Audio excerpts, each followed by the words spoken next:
Welcome to the Life Makeovers podcast. My name is Cindy D. Whitmer, and I am the Midlife Makeover Coach, helping you turn your midlife into your best life, one step at a time.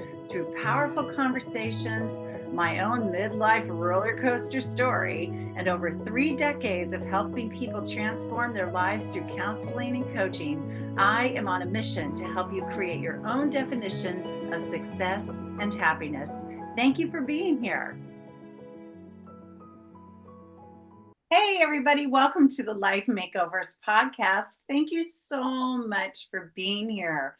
So today I want to talk about family. Family. Just the word, right?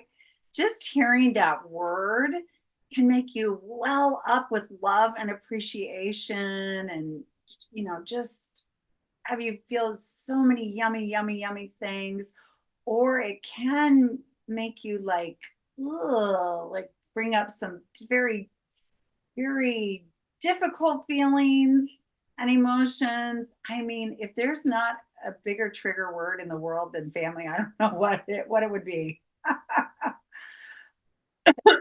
Just the word is triggering all on its own for most of us in one way or the other. No matter what, people that we call family are people that are extremely important to us. And that can be whether you're still involved and connected to these people, or if you are not, if you're very, very close, or you're have a more distant kind of relationship.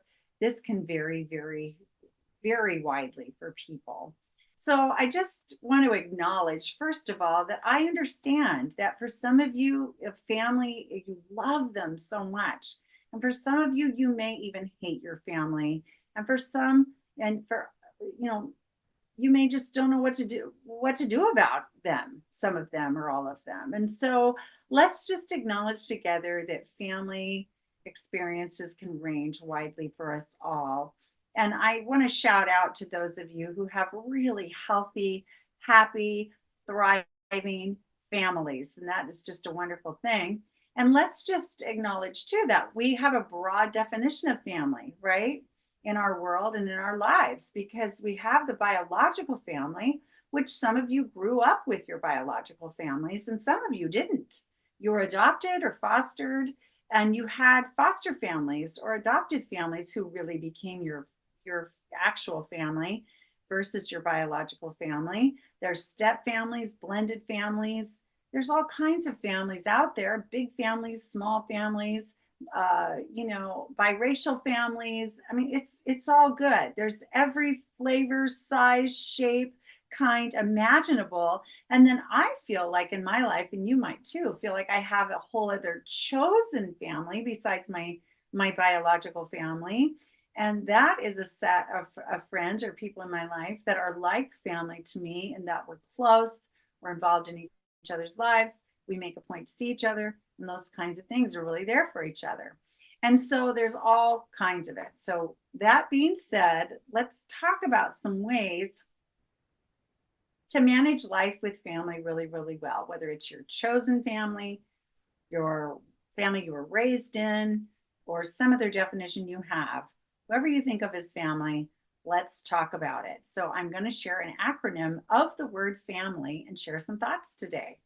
So family, F, focus on what you like and love and are proud of about your family, or ways you have fun with your family, whatever that is. If we can, to make family life really, really good, let's focus for sure on what's working well, what we really enjoy and appreciate about our family. I just went to visit last month some of my dad's side of the family, my aunt and uncle, and several of my cousins and their children, and some of their grandchildren. There was a whole lot of us there at the lake for the weekend. And it was just absolutely fabulous to be together. It just was relaxing and fun and joy filled and just, it was wonderful. Some of them I hadn't seen in years, and it was like no time passed at all. It was that kind of feeling, and such joy we had, and good, lively conversations and fun on the lake and in the lake. and just so wonderful. So I'm in appreciation for that ability we have to gather after not gathering for some time and just still feel that closeness, that bond, and get along well and enjoy each other's company. So what a wonderful thing. So that's one thing I really enjoy about that part of my family for sure. And my other side of my family, my mother's side of the family, speaking of my biological families, my mother's side, I have these cousins that I grew up with that I have so many wonderful memories with, just so many wonderful memories playing on the farm. And just we had this alfalfa field next to our house, and we played a lot of games there and did all kinds of things. And it just warms my heart to reflect on those times together, and the joy that I feel remembering those times. And my cousins, they were all boys on my mom's side, and they called me Siwi. Siwi. And that was their term of endearment for me. And some of them still call me Siwi sometimes, even when we get together now, which is kind of fun. But anyway, I have all kinds of appreciation for that. And then in my family of friends, oh my gosh, I could go on all day for the things that I appreciate and enjoy and so forth. So even if you've had turmoil in your family lives, which of course I've had that too, all kinds of it, I could go on all day about that too. Even though there's that, there's always things to appreciate about our families and our memories. And so I want you to dig deep if you have to, but find things that you can appreciate or like or have fun around thinking about your family. Number A. Number A is A a number in your world?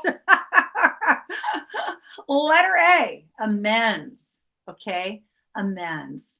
Let's make amends whenever possible. If there's something you need forgiveness for, or you feel you need to offer forgiveness for, then let's be willing to do that, because forgiveness is a gift to yourself. It lifts a heavy weight off your shoulders. It can clear the air. It can clear so many things. And sometimes we have to be the most grown up of grown ups to offer amends or to, ask for forgiveness or give forgiveness. Because let's face it, by the time we're in midlife, we have a lot of history with our families, whatever form they take. And it's really important for your own sake to make amends where you can. When you've knowingly been a part of something that was hurtful to another family member, or some family member, really hurt you or did something hurtful, and you would like to talk to them about it, let's clear the air, because life will get easier for everybody. And a lot of people do not have the emotional capacity to understand how to do this, but perhaps you do.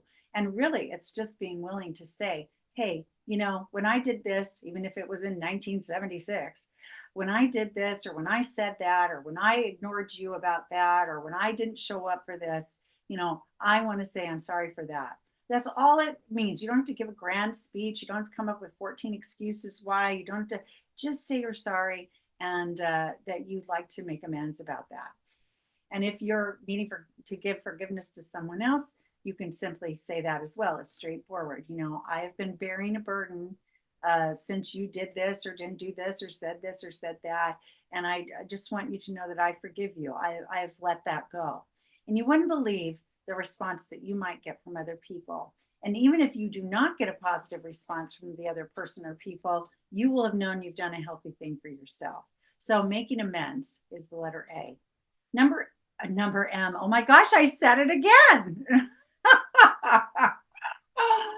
Oh, that's great. Well, when I have a list, it's usually 1, 2, 3, 4, 5, 6, right?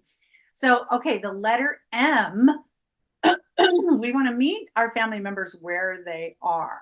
Okay, now and accept them. I get it. This isn't easy to do always, because there are sometimes very difficult people in our families, people that behavior is very off-putting, or maybe they're just, not your type of person, or maybe you just simply do not understand how they're living their lives, or their approaches and how they think about things. And it's just very difficult for you to be around them. And I get that. I had a family member who recently spent time with another one of our family members who went off on a tangent about getting someone else's mail in their mailbox.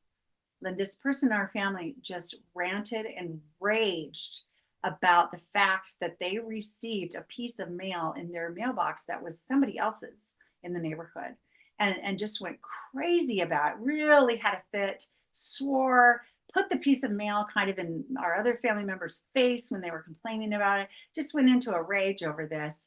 And of course, for my other family member, it was like, really? Wow, like that's intense. Like that is no big deal in their minds, but in the other family member's mind, it was like a big old crisis, or at least they reacted that way. And so, but that's how that person is, and that's how the other person is. They're very different people, and they love each other, but they're very, very different people. And that's what I'm talking about. I mean, I'm wildly different than some other people in my family, and they may not be very comfortable with me either as who I am. And some of my family members, I'm not overly comfortable with who they are or how they are either. But when we can meet them where they are and create an environment of acceptance, it's a much more enjoyable experience. It's much more enjoyable for everybody. It's much more peaceful, it's calmer, and it's just all around better for everyone. So if you can find something to love about anyone you're choosing to spend time with, or something to like or appreciate, even if there's this other dynamic you're like, oh, is it just drives you, inside usually crazy. It's like try to find some balance there. And remember that you, as well as everybody else, as well as me, we're all doing the best we can. And who we are is who we are. So meeting people where they are can be a great gift to yourself to keep you calm and feeling better in any environment with your family.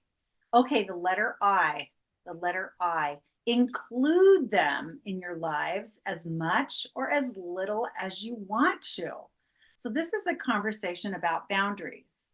Just because somebody is quote unquote a family member doesn't mean they need to be included in everything. It doesn't need mean you need to even spend time with them actually, or you can reduce the time you spend or eliminate the time you spend with family. It's all up to you now. You're an adult, you're in midlife, you've been through so much with these people by now. And it really is a choice what kind of boundaries you put around your time, your energy, your money, all those things with your family. So there is this tendency to think we're obligated to family. If they're our blood, for example, then that means we are forever to the end of the earth obligated to, be with them, spend time with them, do whatever with them at any time anybody says boo. And that is false. That is not true.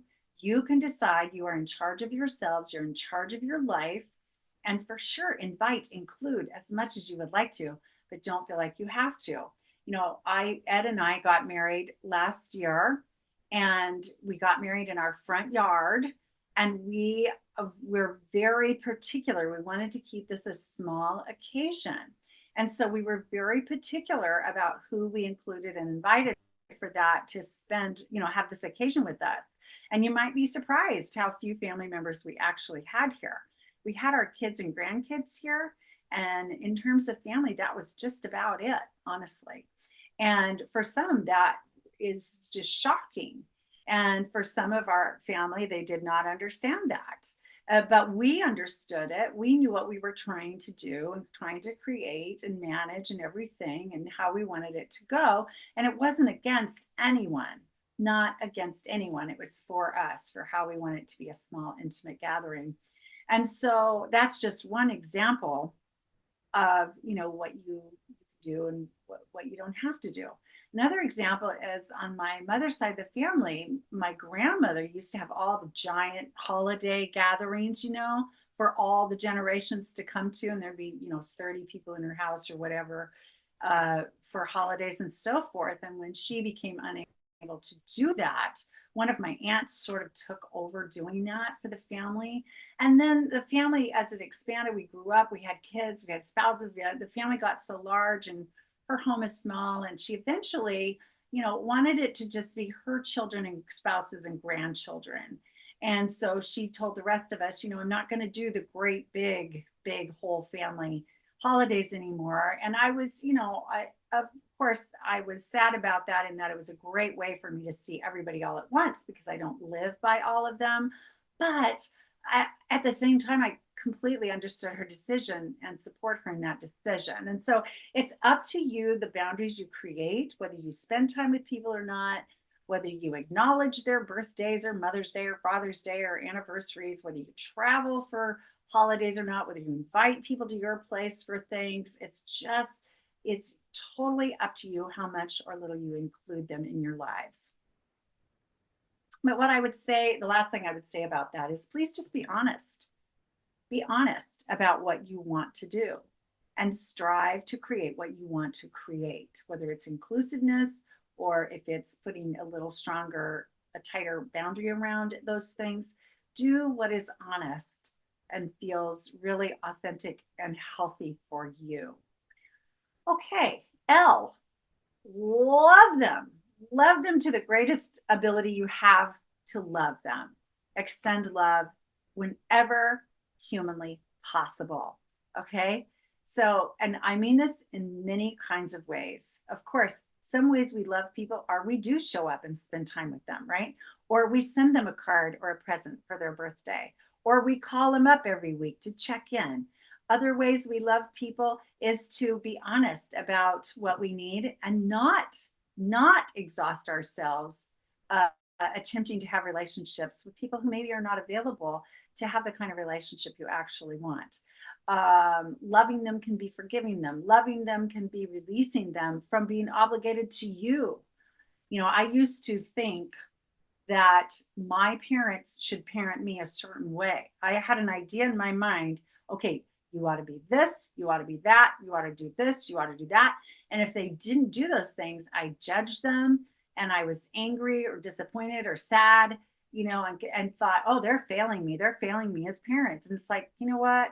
That is a waste of energy. The best energy for me to handle any relationship with any person is to love them just as they are and love and appreciate who they are to me and how they are to me, and let go of things that are not possible or in their wheelhouse or and so forth, and find love the kind of love I want from others who have that capacity to love in the way I like to be loved, right? It doesn't all have to come from your parents or your siblings or your spouse or your whatever, your friends or whatever. Just learn to love those that you choose to have in your life or keep in your life, in your heart at some level, because love can be an answer to everything. It really can. Okay, and the letter Y. Be yourself, yourself, yourself, yourself. One of the toughest things I find for people, even still in midlife, is when they show up with family, they feel 5 years old all over again, right? Like if you still have parents that you go see or spend time with, or maybe they're even in your house living there and you're caring for them, you feel like a young person again around them because they have been your authority figures throughout your life, and now they're the elders in your life and you're supposed to respect them and all of those things we believe and so forth and say to ourselves. But anyway, you don't have to turn into the little girl inside you anymore. You do not have to revert back to old family rules or expectations or any of that kind of thing. Instead, you just be yourself, who you are now, the grown woman, grown person you are now. It that's who you need to be. That's who you want to be. That's who you are. That's all you need to be. The family, families often have expectations of people. They've defined you by often by your history as well. Oh, this is the one in the family. She's the middle child. So she's always the one that's peacemaking, or this is the baby of the family. So this is the one who always, but whatever, and expect you to continue to behave in the same way, even though it's been 5, 6 decades since you lived in their house, whatever, four decades, whatever it's been. And that isn't true at all. You need to be you. I've had to remind my my mother at times, that I am a grown woman. Like I'm in my 50s now. I'm 57 years old. So even though I'm one of her little girls, she has two of us. Even though I'm one of her two girls, we are grown women with full lives, and we have been functioning in the adult world for a long time. And so we need to remember that, right? So, yeah, just be yourself.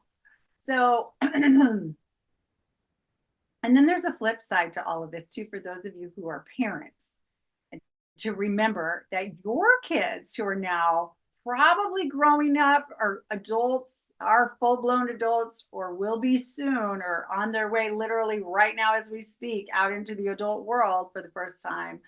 They also need to figure all of this out for themselves. What's my family going to mean to me now? How much or how little time am I going to spend with my family? Who am I authentically now as an adult, and how can I show up as me in this family who expects me to be like I was all these years growing up? You want to meet them where they are, accept who they're rolling out to be as adults, and let them decide. I mean, you cannot decide for them now how they should be behaving and when they should be showing up to your house and that kind of thing. It's something that's one of your tasks now as a parent with a family who's growing up and launching, is to find new ways to relate to them as young adults, and parenting young adults versus parenting them, raising them every step of every little step they took. And I know it's not easy. I've been through it myself. I'm an empty nester and have been now for quite some time, but it is a transition that we all, those of us who are parents, need to go through. And so family for them may look differently now that they're adults and moving away from the home and so forth, and starting their lives, their new lives. So please be patient with them as they figure all of these things out, and continue to love and accept them for who they are, and focus on what you can be proud of and happy about, and invite and include, but don't expect them to do everything you want them to do. It's a new game now with them grown up. So, okay. Here's some other considerations to wrap this up. You define family for you. You can decide, who is my family now? Who is my family now? Is it your step family? Is it your foster family? Is it your coworkers? Is it your neighborhood?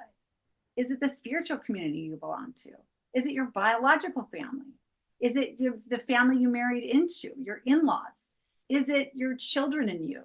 Is it your grandchildren and you? Is it, all your an organization you belong to and all the people you share that experience with? Who is your family? It's okay, whoever it is, that you decide and define that. And you decide who you spend time with, how you spend that time together, where you spend that time. That is your decision to put those boundaries where you need to. Where are you comfortable spending time with people? Who are you willing to have over to your house? Who do you not want to have over to your house? Last fall, my husband and I had a guest in our home that ended up treating us very poorly, just very poorly, out of hand entirely, just really lost it, and was quite cruel, actually.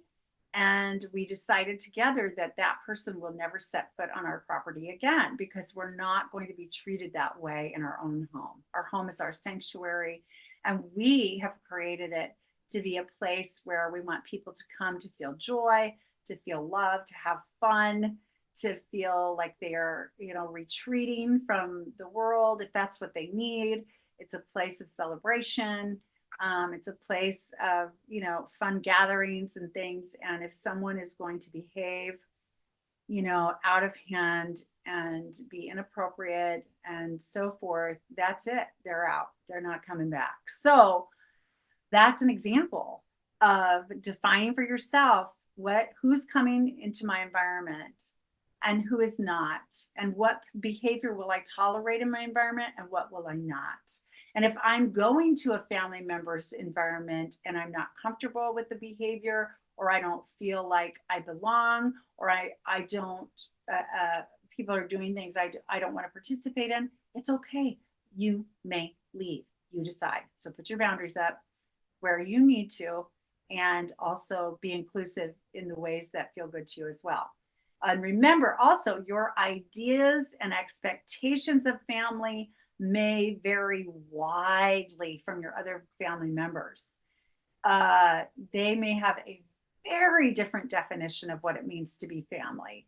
And the gap between what you define as family and what that looks like, and how you express that versus what someone else in your family looks like, at that, like, express that, could be very, very different. And if you can find some space to respect both perspectives, or find some space in the middle where you can express together and meet the needs of one another within the context of your own ideas, that's fantastic. And if you can't, it's okay. It's okay. They need to be who they need to be, and you need to be who you need to be. But one of the mistakes I made for many years before I got a real handle on this one was I kept thinking that what I expected of family members and how I defined family was what was correct, and that I ought to inspire everybody else to join me in that definition. And it seems just ridiculous now. It really does. But that's what I did, and that's how I responded. And really, where the healthy response, I think, is to go, this is what's important to me. This is what I wish for. This is what I want to create in my life. And can they join me, or can they not? And those who can, fantastic. And those who can't, bless them with love, with great love, and hope for them that they are happy in their decisions as well. So, but trying to control people or change people, or it is just the most useless thing on earth. I'm telling you, it really is. So remember, your family members, their definition and ideas may vary widely from yours, and that's okay. Next consideration, you don't owe anybody anything. Okay, now you may disagree with me about that, and that's okay. If this isn't for you, it's okay. But deep down, there is a sickness. Sometimes it's very toxic to believe, oh, they're my family, I owe them everything. Anything for family, anything. Some of you have loaned thousands of dollars to your family members, never to see that money again. Some of you have let family members live with you and treat you terrible and disrespect you time and time again, but you're thinking, oh, I have to let them live there, or they'll be homeless, or their health condition is such that I have to take care of them, or they'll be in trouble otherwise, or whatever it is. Or maybe you've tolerated behavior from a spouse that's absolutely deeply unacceptable, scary, abusive, wrong. I mean, there's so many examples of this where we think we owe everybody the world just because they're our family, they're our husband, they're our wife, they're our children, they're our grandchildren, they're our siblings, they're our parents. And it's like, that's dangerous territory to enter sometimes. If your family, somebody in your family needs something, they need support, they need you, they need care, they need money, they need whatever they need, emotional support, they need time, they need help with tasks, whatever they need. If it feels aligned to you as your authentic self to go and participate and help with those things, or offer those things, what you have to give, that is beautiful and fantastic and wonderful. We can be in great service to our family and people that we love, and giving and so forth. But I just want you to know, it is a choice. It's a choice. You don't owe anybody anything.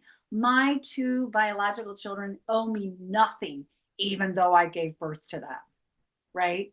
Even though I gave birth to them, they really owe me nothing.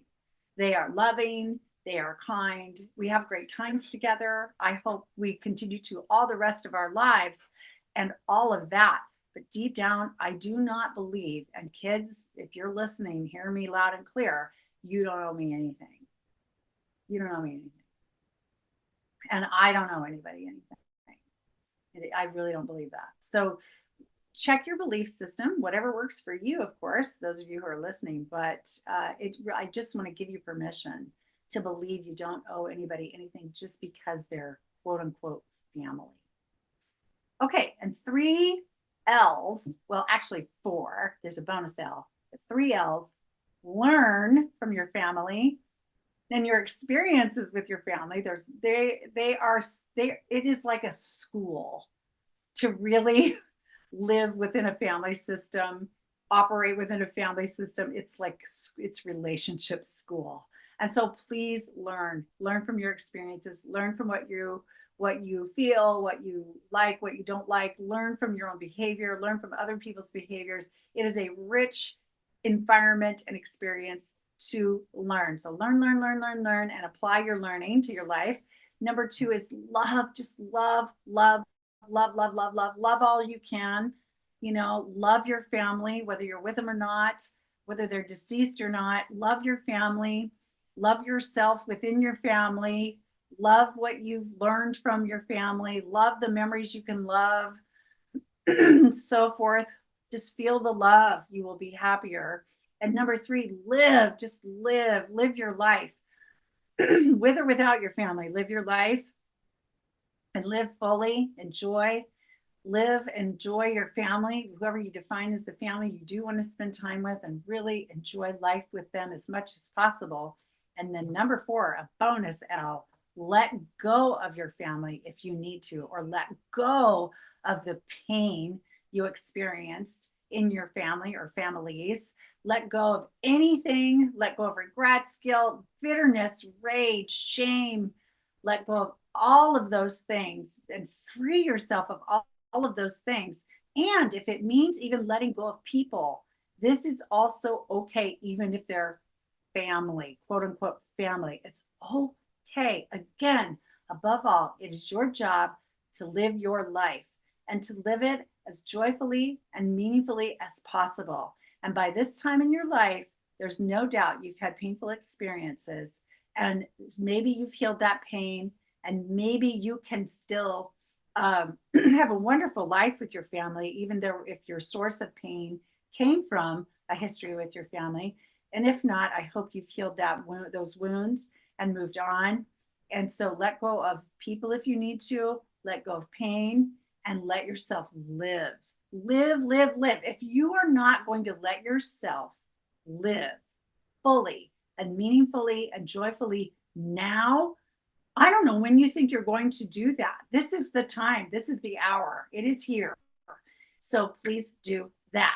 So that is my conversation for you today about family and living with family and living through family and living out your lives as members of families.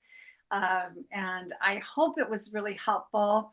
And if you'd like to talk to me more about anything at all, please go to timewithcindy.com and set up a time to talk to me. And I will be super happy to hear what's going on in your life and see how I might be of assistance in helping you move forward. So until next time, I will talk to you again soon. Take care. Bye-bye. Thank you so much for listening to the Life Makeovers podcast. Please like, subscribe, and share this podcast with those that you think would also benefit from what we're doing here. And I will talk to you again soon.